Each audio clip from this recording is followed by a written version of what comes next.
Poštovani slušalci, vikend programa Beograda 202, ovog konačno pravog letnjeg 9. avgusta godine 2014. Dobrodošli u jedno zaista misleće izdanje emisije Mušnim glavom. Zašto misleće, zašto mudro? Zato što danas imamo zaista posebnog gosta, to je profesor dr. Velimir Abramović. Profesore, dobar dan, dobrodošli. Dobar dan. Šta da kažemo o profesoru? On i svojim likom, svojom pojavom... Sve recite, profesor. Svojom pojavom odiše jednom renesansnom ličnošću. Kad bi obukao onu togu, delo bi kao da je sa ulice Venecije. On je diplomirao filmsku i TV režiju na Fakultetu dramske umetnosti 75. godine, dakle prošlo je 40 godina od tog događaja. Tako, kod Živojina Pavlovića, da dodam. Da, čuvenog reditelja, književnika. Onda je 8 godina kasnije, tačnije 83. magistrirao teoriju kulture na Fakultetu političkih nauka i odbranio disertaciju doktorsku pod nazivom Problem kontinuiteta u prirodnoj filozofiji Leibnica i Boškovića, i to se desilo na Filozofskom fakultetu Univerziteta Kiril i Metodije u Skoplju. Zatim je otišao na usavršavanje. Gde je? Otišao je na Truli Zapad da se usavršava. Bio je... Gde sunce zalazi. Kako me obaveštava bivša OZNA, bio je na usavršavanjima u Kopenhagenu 84. godine, one orvelovske, a potom je bio i u Amsterdamu i u Gisenu u Nemačkoj, zamislite. Tako je, tu sam i predavao nešto. Da, nešto ste predavali, da. Inače, profesor Abramović je profesor po pozivu na univerzitetu u Padovi u Italiji, zatim na Visokoj školi za arhitekturu Bauhaus, znači u Nemačkoj, i naravno na odseku za istoriju i teoriju pozorišta Univerziteta u Gisenu, a sad trenutno, dakle, radite i dalje na Akademiji umetnosti u Novom Sadu. Znate šta, ja se u stvari bavim vremenom i član sam Ruskog interdisciplinarnog temporološkog seminara na Lomonosovu u Moskvi. To smatram najvažnijim. Evo zašto da vam kažem, zato što se vreme kao problem u fizici nigde ne razmatra na zapadu, dakle ni na Oxfordu, ni na Berkeleyu, ni Stanfordu, nigde.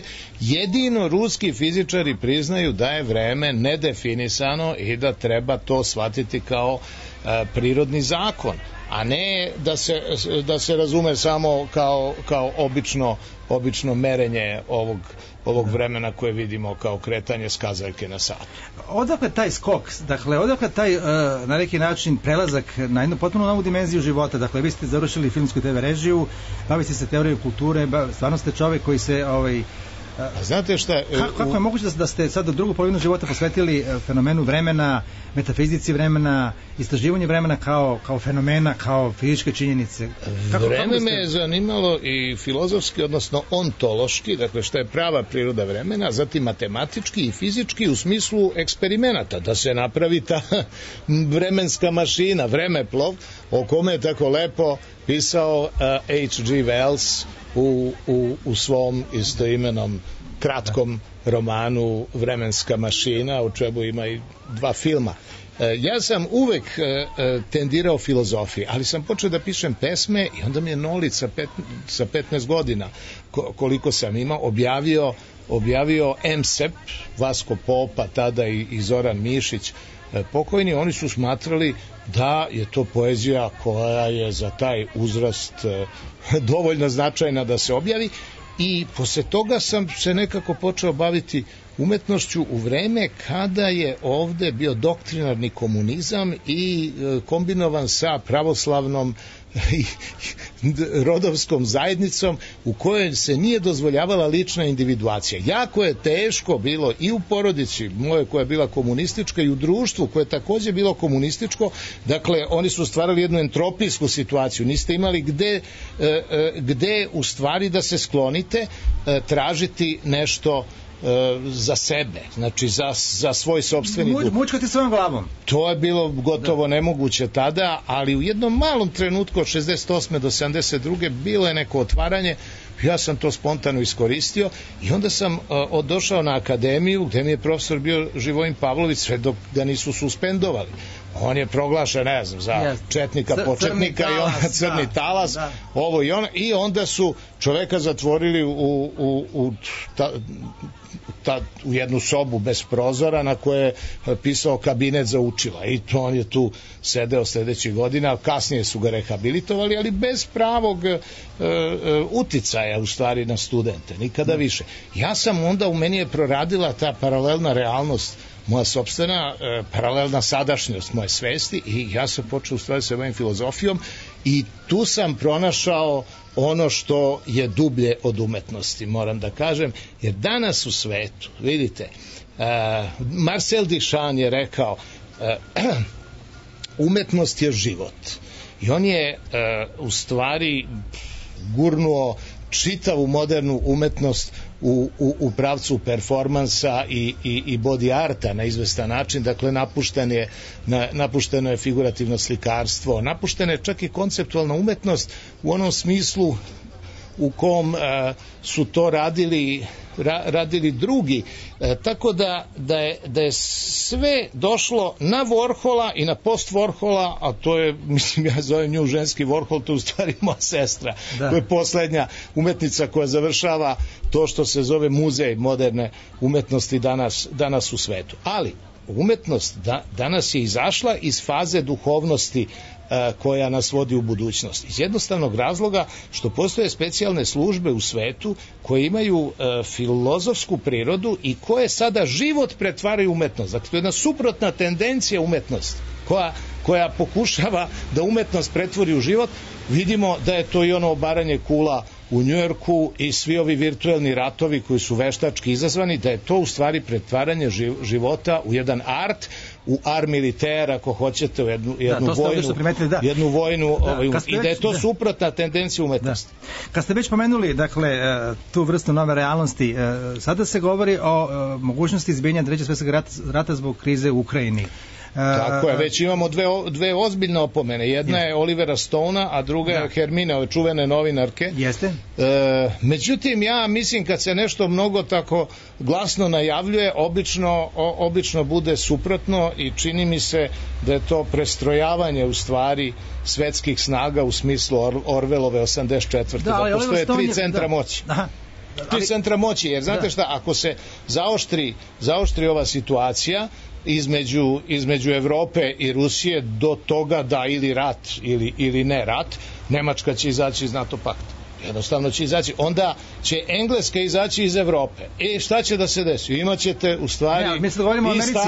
Znači, to misli da je Amerika bankrotirala, da je njihova korumpirana administracija i bankarski sektor zainteresovan da ponovo izbije neki rat da bi zapušili sve te silne rupe u finansijama. Naravno, ali Amerika je dužna Kini. Drugo, verujte mi, Američka federacija se drži na citostaticima, a to su FBI, to su te unutrašnje službe i njihova u stvari nacionalna garda. Oni jedva održavaju tu federaciju. Možda dođe do fraktalizacije Amerike ako taj centralni fond Američke federacije bude prazan, jer on je veoma veliki, a njega je već Bush ispraznio. Dakle, oni se pripremaju za raspad. Amerika se iznutra priprema. Utoliko, vi dajete argument onda tezi da je upravo rat mogući, da bi to bio odličan izgovor da se krene u novi rat. Ne, ja mislim drugačije. Ja mislim da će se desiti ono o čemu je govorio Orwell, a to je da ćete imati tri centra moći, jedan u Pekingu, jedan u Londonu koji će pokrivati i veliki deo Amerike i treći u Moskvi i da će se onda oni igrati s nama, sa svetskom zajednicom, ukoliko se ne desi nešto na dubljim planovima. Dakle, ukoliko ovo naše informatičko društvo ne pređe u scijentističko, koje će imati jednu religioznu dubinu, religijsko utemeljenje preko oduhovljene fizike. Ja zbog toga smatram da ovaj ruski temporoški seminar jako važan, jer sama hipoteza vremena u fizici će od te nauke učiniti duhovnu nauku, uneti u stvari taj spiritualni stepen u fiziku koji je neophodan, jer astrofizika pokušava da objasni postanak sveta. Pa dozvolite, to je već jedno pitanje koje je striktno teološko. Mislim, ko i kako nas je doveo u egzistenciju, mislim čitav postojeći svet. Tako da, koliko meni izgleda, tu postoje dve tendencije. Jedna je ova vojno-ekonomsko-politička, koja se ubrzano obezvređuje, to moram da kažem. Vidite, Assange, on je od političara učinio pajace kojima se ne veruje. Snowden je udario na obaveštene službe. Znači, ostao je ekonomski sistem, ostali su milijarderi iza koji vladaju iza scene. Sad, kako vi možete da zamenite novac? To je osnovno pitanje. Pa jedino slobodnom energijom. Pa dozvolite, to su Teslini patenti, to je Teslin put u nauci. Dakle, samo jedan viši stepen duhovnosti u nauci, a naravno i u tehnologiji, može da izađe iz ove krize i da nam stvori jedno planetarno društvo jedinstvene duhovnosti. Gošća u prošloj emisiji, kada sam je pitao nešto u vezi sa dužničkim ropstvom i sa većim brojem ljudi koji su totalno siromašeni, u suprotnom smislu imamo sve uži broj ljudi koji su sve bogatiji i bogatiji, rekla je da mi više nismo ni robovi, mi smo postali suvišni i sad je pitanje samo tehnologije kako će nas suvišno da ostrane s ove planete. Da li verujete u te teorije zavere da se radi na tome da se više stanovništva na ovoj planeti jednostavno ubije, uništi? Pa sigurno da jedan deo ekonomske elite tako razmišlja, znači kao Malthus geopolitički. O tome nema nikakve sumnje, međutim pitanje je da li će oni u tome uspeti. To je već kosmičko pitanje.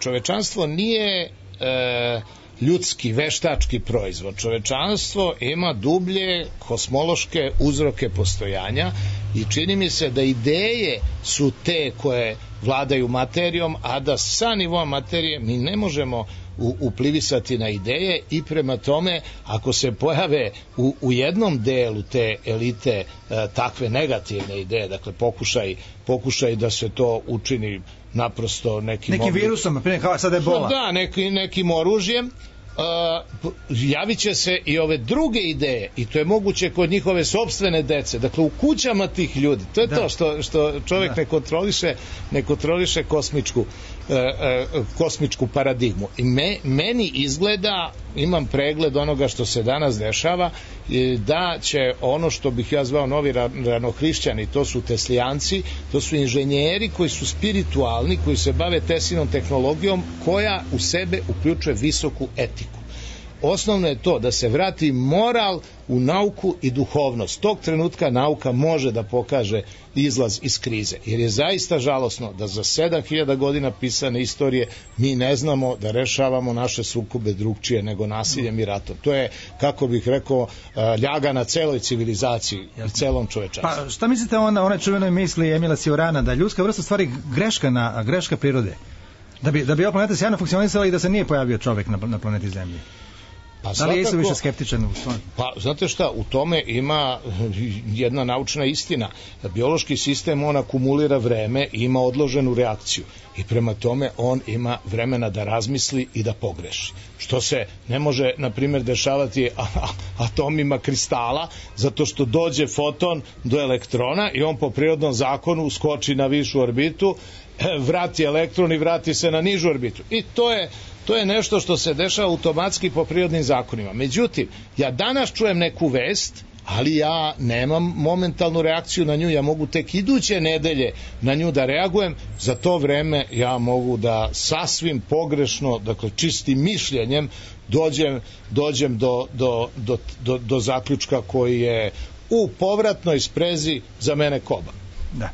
Dakle, gost današnjeg mističkog izdanja emisije Mušnja glavom je profesor dr. Velimir Abramović i mi ćemo u nastavku emisije pričati malo više o socijalnoj dimenziji onoga što nas čeka u budućnosti, a u drugom delu emisije pričat ćemo baš posebno samo o vremenu kao metodu istraživanja, kao objektu istraživanja, a pričat ćemo pred krajem emisije i o njegove sestri, poznatoj umetnici Marini Abramović. Mušnjimo glavama.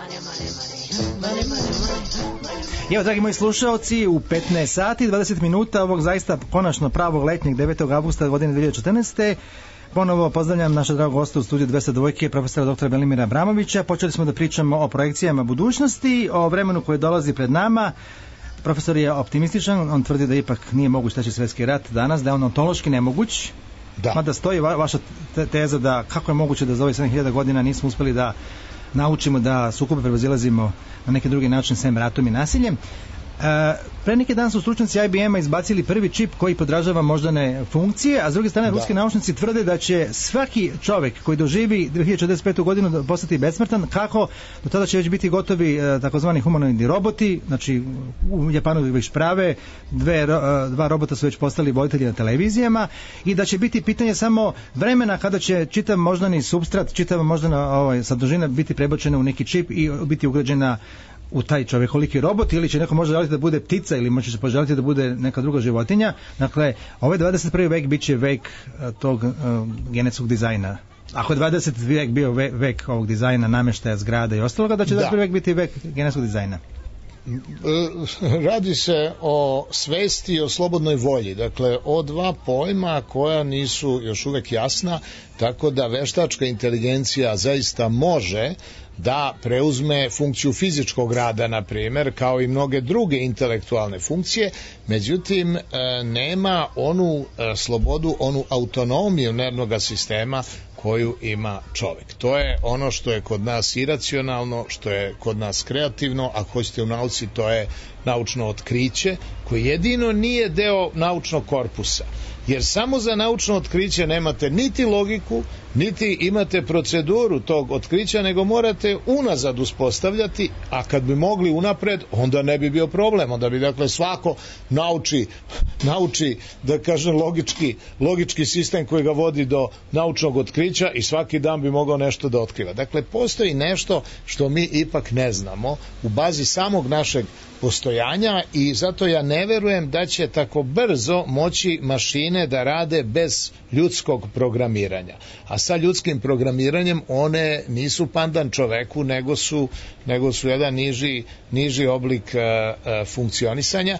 S tim naravno što je besmrtnost obećana još i u hrišćanstvu, jer Isus je vaskrsao, nema Isusovog groba, znači on je vaskrsao i telesno. Ja lično verujem da pošto je DNK sastavljena, kao što znate, od trivialnih, u stvari hemijski gledano, molekula, ima nešto ugljenika, nešto azota, vodonika i tako da. I to je sve ono što imamo i u Mendeljevom sistemu i zapravo se ljudsko telo i ne sastoji ni iz čega drugog što je vidljivo i merljivo, dakle što je čulno opažljivo, a što nije deo ove naše današnje hemije fizike koju već znamo, ali postoji sad aranžman tih molekula, znači postoji nešto što je nevidljivo u svemu tome, a što je ključ. Po mome mišljenju, to je vreme koje je vančulni, najopštiji zakon celokupne promene u kosmosu, a sam genom zapravo jedan vremenski program. Jer oplođena jajna ćelija, kako ona zna precizno kad, u kom trenutku, kojim redosledom i kog kvaliteta će proizvesti odgovarajuće replikacijom ili odgovarajuće ćelije koje će stvoriti baš vas, Filipa, ili baš mene ili nekog čovjeka. Dakle, po mom mišljenju, bez hipoteze vremena nema govora da ćemo moći da dođemo do tog naučnog stepena znanja, da možemo da repliciramo ljude onakve kako su ih napravili Bog i priroda, da budem precizan. Ali sad moram da ubacim fenomen genija. Znači, treba da se rodi jedan Einstein ili jedan Nikola Tesla i kao da se istorija razvoja nauke temelji na tim genijima koji su ubrzavali istorijske procese, koji su skraćivali vreme i svojim zaista genijalnim mislima, patentima ubrzavali hod civilizacije na bolji i unapred. Vrlo verovatno i naš mozak i naša koža čak su antene koje primaju galaktičke frekvencije. One se kod oplođenja imate ektoderm, mezoderm i endoderm, one se i mozak i koža se razvijaju iz ektoderma, od tog spoljašnjeg dela oplođene jajne ćelije, što je vrlo interesantno, jer zapravo mi na taj način, dakle preko izuvijanih moždanih vijuga koji imaju vrlo veliku površinu kao i naša koža, mi funkcionišemo astrološki. Dakle, frekventno rezonirajući, ne samo frekventno, nego naravno i fazno i amplitudno ako hoćete, samo tempirano, pomereno, sa najudaljenijim kosmičkim konglomeratima, kako su recimo jata galaksija, ne samo naš sunčev sistem i ne samo Zemlja. Bez recimo sa planetom Zemljom naš mozak je frekventno potpuno saglasan, praktično to su iste te frekvencije i zapravo mi zajedno sa geofizičkim sistemom Zemlje, naš nervni sistem i mi kao organska bića činimo jednu jedinstvenu strukturu. Naravno da je odnos te strukture i sa Suncem veoma bitan, a u svemu tome nauka još uvijek ništa ne zna. Mi tek sad u stvari otkrivamo odnos okoline i mikro i makro sveta koji mi imamo, a koga nauka nije do sada bila u stanju da osvetli. Tako da mi se čini da je genetika samo jedna strana besmrtnosti, druga strana besmrtnosti jeste oličena u jednoj empirijskoj nauci kakva je astrologija, a koja međutim, pošto ima veliki broj zapisa, astrologija se zapisivala od vajkada zato što su uvek neke princeze se rađali prinčevi, to i uvek je neki zvezdočatac tu bio koji je bio pismen i pisao to još od Sumera, od Vavilona, od Haldejaca zapravo. To je znači 6-7 hiljada godina već i postoji neverovatna korelacija tih zapisa sa istorijskim podacima o tim ličnostima. Tako da mislim da je astrologija u stvari ključ veze nas i onoga što proučava astronomija. Jer šta se mene tiču zvezde, kako je to jednom rekao divno naš najveći astrolog Mile Dupor, ako ja ne znam moju vezu sa tim sazvežđima. To je po meni jedan od puteva, a to je mislim puteva u stvari saznanja, načina na koje je moguće postići konzervaciju živog sistema bez vremenskog ograničenja, odnosno ono što zovemo besmrtnost. Zar nije naše telo, naš duh, naša duša, naš um, zar to nije jedna vrsta replike kosmosa i da mi u stvari u sebi sadržimo također sazvežđa, također galaksije, sve fenomene kosmičke? Nesumnjivo, čovjek je tu negde u stvari u zlatnom preseku tog čitavog makro i mikro kosmosa i kako je rekao jednom Thomas Barr u romanu Čarobni breg, pa mi smo možda svi u peti neke grofice. Znate, to je zašto? Zato što smo mi mali u odnosu na nešto što je veliko, a kad bi sad i to nešto što je veliko u stvari je vrlo smanjene rezolucije. Jasne. Tako kad bismo povećali rezoluciju, odjednom i sve te tačkice energetske na nebu, sva ta sazvežđa koje nama izgledaju ovako kao slučajno poređana ili po nekom zakonu gravitacije, onako vrlo uopšte shvaćenom, odjednom bi možda formirale neki oblik koji bi nam bio poznat. Isto to kada bismo smanjili rezoluciju gledano prema, na primjer, ovom stolu, znači prema atomima stola, odjednom šta bi se desilo? Mi bismo videli istu sliku koju vidimo na nebu. Da. Dakle, u stvari mikro je u makro svetu i verovatno je ceo svet u stvari da niz koncentričnih sfera, energetskih sfera, a mi smo na jednoj od njih. Sve više naučnika koji tvrde da ne postoji samo univerzum, da oni su pobornici teorije multiverzuma, znači da postoji nekoliko paralelnih univerzuma koji su nama nedostupni, nažalost. Tako je. I to mora biti. Da. Jer pošto mi vidimo u stvari da od trenutka kad se rodimo pa sve do smrti vlada jedno isto vreme i to je sadašnjost. Dakle, mi smo stalno u sadašnjosti, a ako je sadašnjost večna, znači ako je reč o beskonačnom vremenu, onda ne može biti da se ta sadašnjost kreće. Beskonačno se ne može kretati, to je nelogično i prema tome to odgovara našem iskustvu da smo stalno u jednom istom trenutku. To je i razlog zašto mi mislimo da smo ista osoba kad imamo 5 godina i 55, a kad se pogledamo u ogledalo, vrlo očito vidimo da nismo ta ista osoba. Iz polja iznutra. Pa tama. Naša slušateljka Dada skreće na pažnju na jednu dimenziju koju nismo do sada pominjali. Evo šta ona pita. Pozdravlja vas puno, profesor, i kaže kako u današnje vreme hroničnog nemanja vremena za razmišljanje vratiti pitanje savesti u odgovaranju na izazove nauke i života. To je odlično pitanje i evo o čemu se radi. Prvo, kosmičko vreme i naše biološko vreme su u raskoraku. Mi ne možemo isti broj bioloških događaja da smestimo u iste jedinice ovog merenog kosmičkog vremena kako je to bilo pre samo 100 ili 150 godina. Šta to znači? Naši biološki ritmovi nervni su potpuno isti kao i uvek, ali su se poklopili kosmički ciklusi, galaktički, zatim sunčevi ciklusi i to dugi, veliki, dugotrajni sunčevi ciklusi sa zemaljskim. I da skratim, uglavnom to je dovelo u stvari do nekog vrsta skraćenja onoga što zovemo kosmička ili ako ste sideralna sekunda. Dakle, to je nešto što mi smo prema suncu i prema okretanju zemlje odredili. I šta se sad dešava? Recimo, monasi na Hilandaru, oni su uvek imali jednu istu liturgiju, znači uvek imaju isti tekst da pročitaju za, na primjer, 8 sati. Oni više ne mogu taj tekst da pročitaju, a 500 godina ga čitaju, ne mogu za 8 sati da ga završe, nego im treba 11 sati da završe taj isti tekst. Znači, isti broj bioloških događaja, moji su ritmovi isti, ja čitam istim ritmom, ne mogu da smestim u ono vreme koji meri taj odnos. I zaključili su da se vreme za trećinu skratilo. To je bio jedan od zaključaka. Druga stvar, naša informatička civilizacija na nas stalno deluje impulsima u sve bržem tempu i u sve kraćim ritmičkim jedinicama.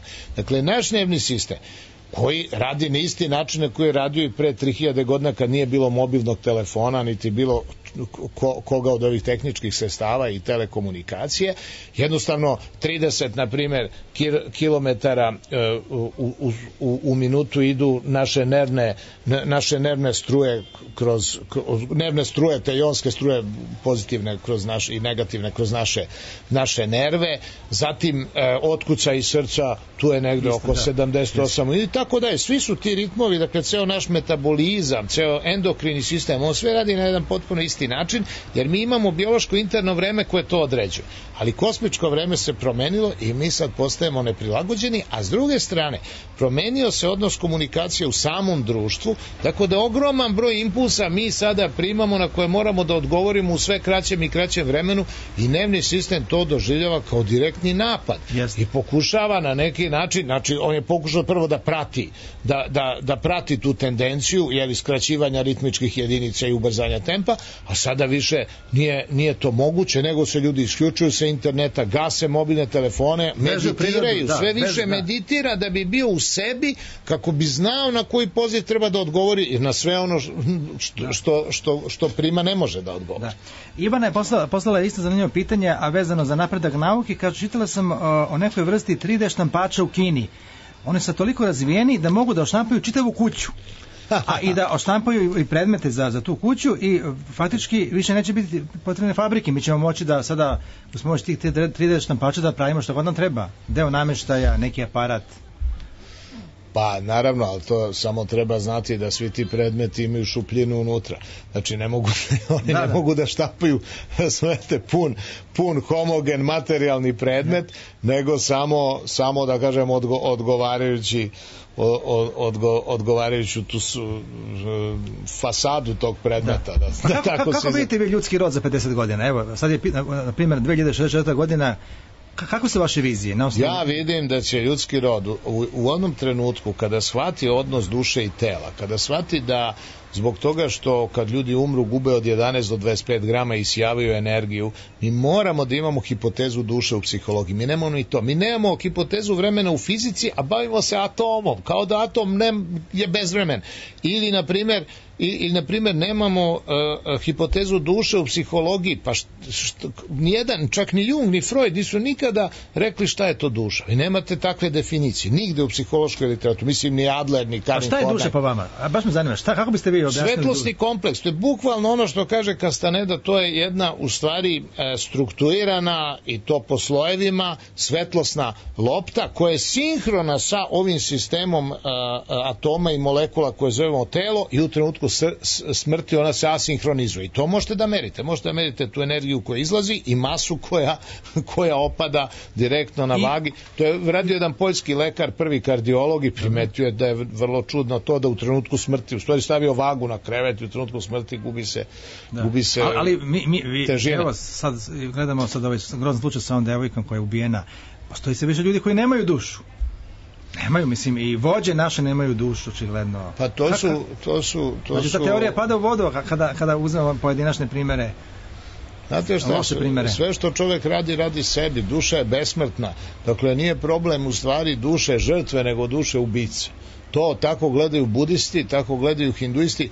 Ja sam isto vrlo sklon da tako gledam, jer zapravo ako zaista posle smrti vi ulazite u to posredovano barzo stanje opisano u tibetanskoj knjizi mrtvih, gde u stvari duša i dalje ima percepciju, pošto svi impulsi su elektromagnetni. Prema tome, ako je duša jedan elektromagnetski kompleks talasa sa internim vremenom koje se naprosto oslobodi od tela i sad nastavlja dalje na nivou elektromagnetskog spektra da funkcioniše, onda svakako da ta duša, i to u čistijem obliku, kako tvrdi Padmasambhava, odnosno tibetanska knjiga, u čistijem obliku može da percepira i zvuk, i svetlo, i sve drugo, čak i miris. Tako da zapravo mi moramo našu nauku da dignemo na jedan ozbiljan stepen duhovnosti, kako ne bismo se potpuno diskonektovali sa realnošću i postali divljaci koji bacaju atomske bombe i ne znam ni za šta drugo, sem da se naoružavaju i da pokušavaju da nad onim drugim uspostave neku moć koja je besmislena u stvari. Jasne.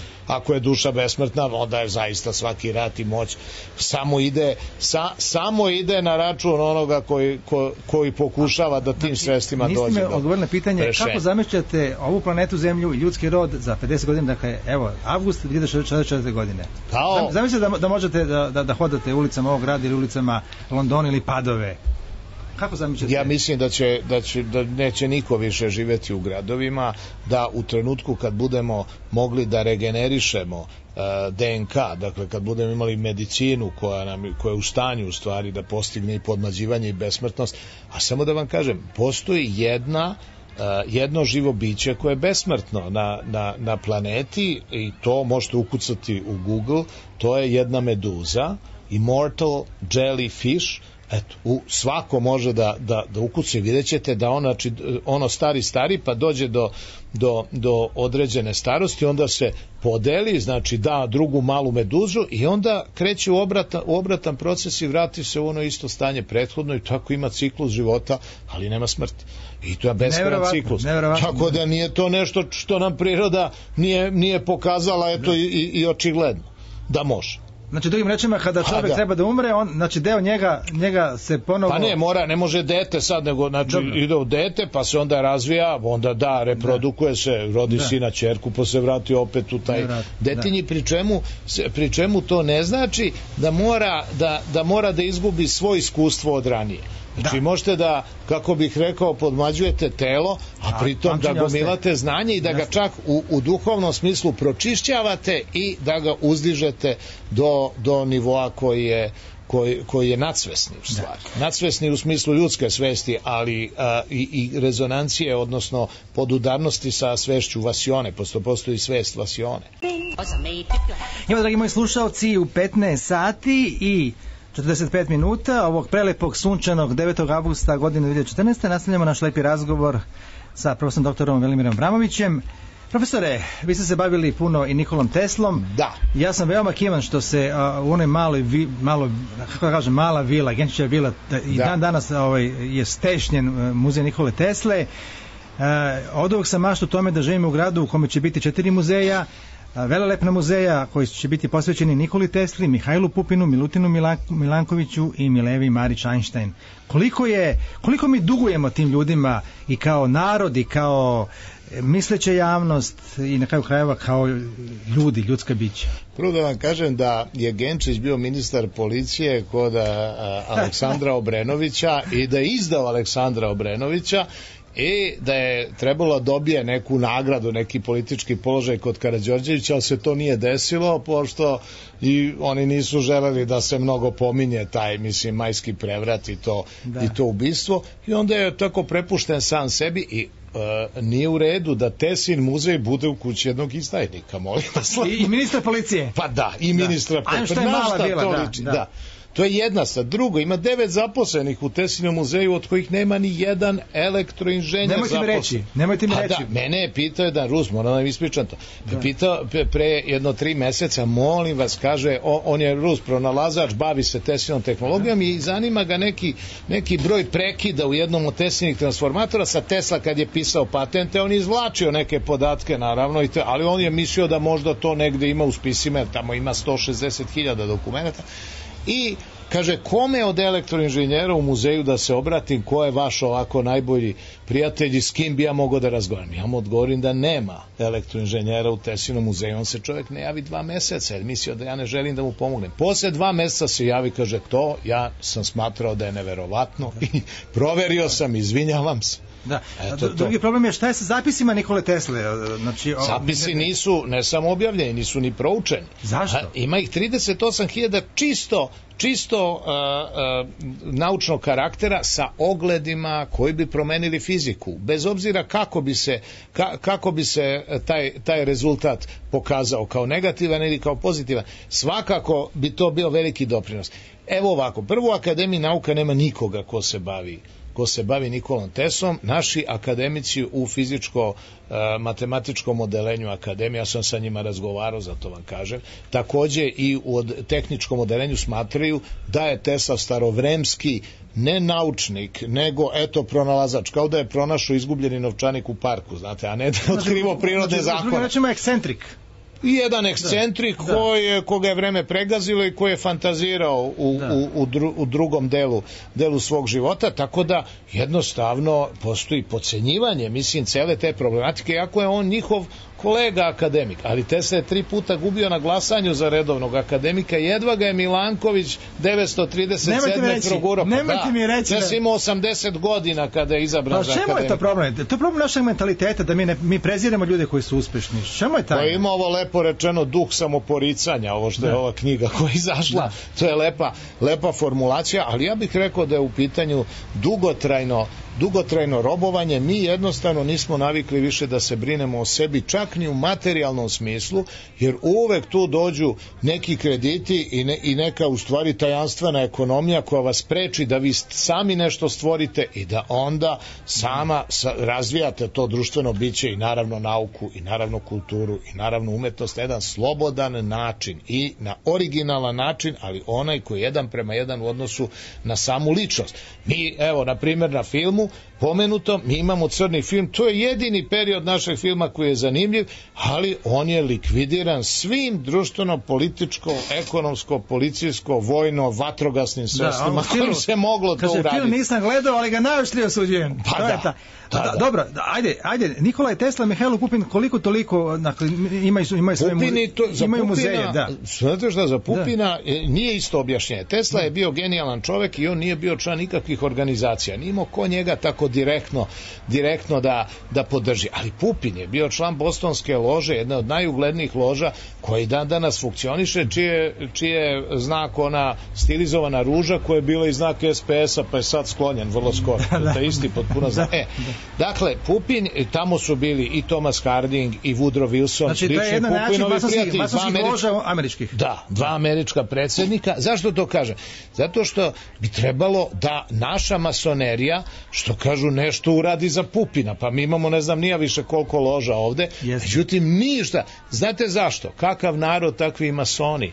Oni jednostavno nemaju dovoljan stepen kulture, naši masoni, da se pozabave tim pitanjem. Da njihov brat mason Pupin treba da ima muzej. To je naprosto nema. Ima ga u Hrvatskoj, inače u Dalj. Da, i kažu da će sada da se podigne muzej Nikola Tesla u Hrvatskoj isto. Nikola Tesla u Hrvatskoj, naravno, jer evo čovek je kupio, Edo Mažić se zove, sa Paga, on je biznismen, ali kaže Tesla je veliki čovek, a meni su ponudili 60 hektara da kupim u opštini Gračac za etno selo. To je odmah pored Smiljana, tako? Da, Smiljani su opština Gospića, to je Gračac, to je susedna opština, vrlo mali, to se radi o 10 kilometara. A tu je bio, međutim, to je značajan teren zato što je tu potok. Na tom potoku je Teslin ujak imao vodenicu i tu je Tesla uradio onu čuvenu svoju turbinu i rekao da će na Nijagari to da radi. Tako da ima istorijski i to je u stvari kraj odakle Teslina majka Đuka. To je sve se poklapa. On mene pita, mene je zvao čovjek u Zagreb, ja sam išao, sad držao sam i govor u Esplanadi, tamo oni imaju udrugu, pa su proglasili dan Nikole Tesle, znanosti, inovativnosti i tehnologije Republike Hrvatske. Bio je predsjednik Sabora, bio je gradonačelnik. Oni su to digli na državni nivo i pokrovitelj je Josipović. Oni kažu, naravno, ne samo, kaže, muzej, nego treba institut, pa Tesla je znanstvenik, pa stvari su toga svesni. A pomenite vi ovde nekome Teslin institut. Neću uopšte da razgovaraju, pa kažem da u muzeju nema elektroinženjera. A dobro, ajde, Nikola Tesla i barem ima svoj muzej, ali šta ćemo sa Milutinom Milankovićem i Milevom Marić Einstein, koji su zaista zadužili ovu nauku i oni su poluanonimni ljudi. Ja sam bio gore u naselju profesorskom u njegovoj kući. A Milanković iz Dalja, ovog sad malo sam ga pomenuo. Imao je kuću u koloniji profesorskoj, ta kuća ima samo jedna tabla, ostala je tabla, ali ta kuća je renovirana, novi vlasnik je to sve pregradio. To nije... Zato što su, pazite, komunistička vlast je Milankovića knjižila kao saradnika Nemačke, jer on je 43. objavio kanon osunčavanja u Heidelbergu, to mu je objavio za vreme rata na nemačkom, to mu je objavio njegov profesor i sad to kako se desilo se tako što jedan od tih astronoma bio u SS-u za vreme rata i kad je čuo da je tu Milanković, on je otišao kod njega na poklonjenje i rekao je moj profesor i vaš profesor, samo ja sam mlađi, i on je rekao šta može da učini za vas, i Milanković je dugo razmišljao na kraju da ne bi to propalo. Dao je, kaže, neko će to zapaliti, uništiti, i dao je da se to objavi. Greh, da. I to mu je taj smrtni greh ostao do kraja. Profesore, godinama je zatvoren Narodni muzej ovdje na Trgu Republike, muzej savremene umjetnosti koji je podignut, izgrađen i razvijen za vreme tog komunizma. Da. Sada je u vreme ove demokratije godinama zatvoren. Ja imam viziju također da se, pored ovih muzeja koje treba otvoriti, da se jedan paviljon dogradi i da on bude posvećen vašoj sestri, Marini Abramović, koja je također zadužila ovu kulturu. Pa slušajte, zašto je ona ovo je zemlja u kojoj ni naš Novak Đoković, dozvolite, nije mogao da ima u svom rodnom Kragujevcu teniski teren i tenisku školu. To znate da je pokušao i da nije dogovorio. A zamislite gde je od toga što narod razume široko, a to je sport, gde je konceptualna umetnost koja je jedna vrlo visoko apstraktna u stvari umetnička. Postoje kod nas umetnička javnost, postoje razni lobiji ovdje u Beogradu koji se bave kulturom umetnosti.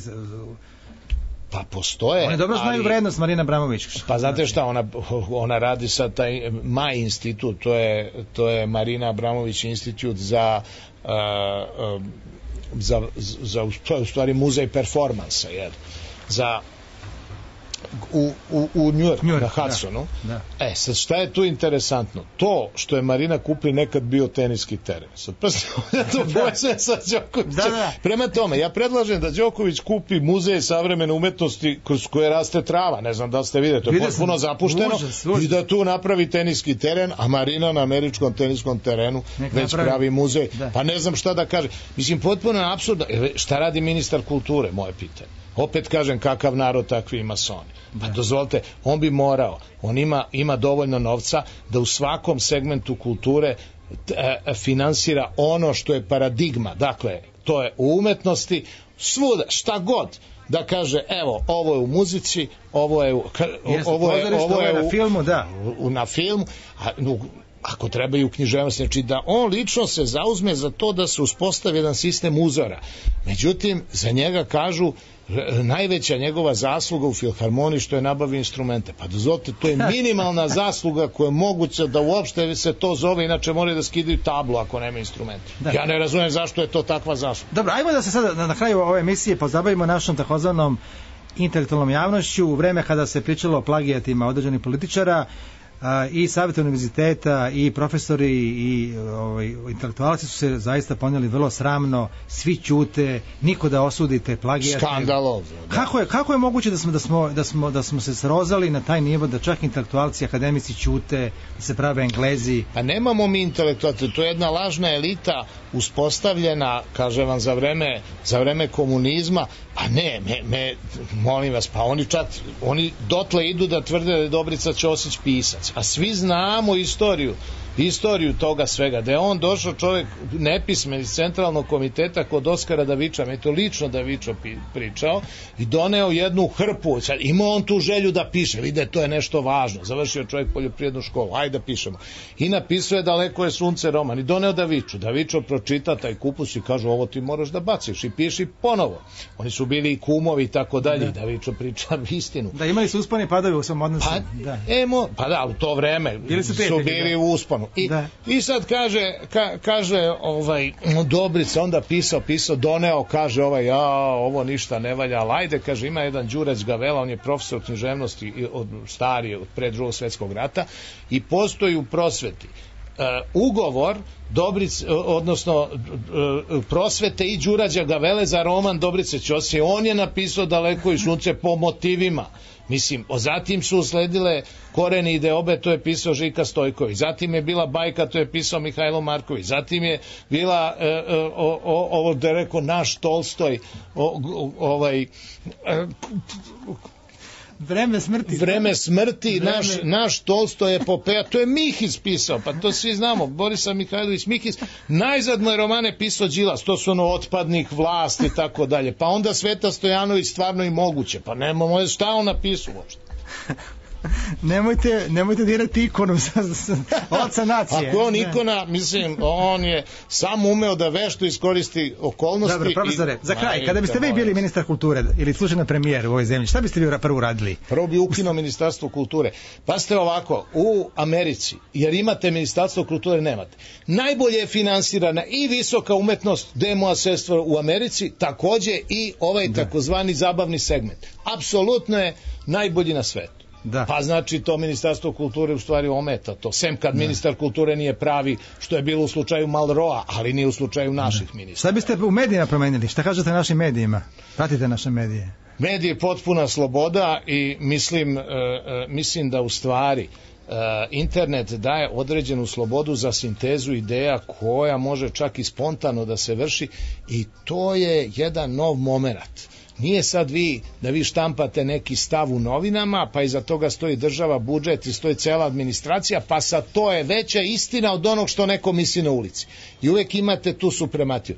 Sad je to izmenjeno i u našem informatičkom dobu ja bih sve stavio online, odnosno sve da živi, jer to je onda živa materija. Jasno.